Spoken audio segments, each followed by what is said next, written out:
ভাজছো মা? একটু বলে দাও তো কি ভাজছো, একটু বলো কি ভাজছো। তালের বড়া হচ্ছে আমাদের বাড়িতে। আমাদের বাড়িতে তালের বড়া হচ্ছে। অ্যাকচুয়ালি যেগুলো ঠাকুরের জন্য করা সেগুলো দিদা করে পাঠিয়ে দিয়েছে, আর এগুলো হচ্ছে আমাদের জন্য। আগের বছর করেছিল তাই না মা?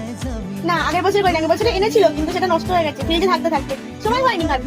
তো আজকে ফাইনালি এর বছরে হচ্ছে, আমি জেদ করেছিলাম বলে তাই। আর ঠাকুরের গুলো করতে পারিনি, আমাদের বাড়িতে ঠাকুরের বাসন কুসন রয়েছে কিন্তু গ্যাস ওভেনটা নেই যেটাতে করবে। তো সেদিনকে দিদাগুলো করে পাঠিয়েছে, এখন আমাদের জন্য এগুলো করছে। এটা প্রায় আনা হয়ে গেছে, 1 সপ্তাহ হয়ে গেছে যে তালটা এনে রেখে দিয়েছে।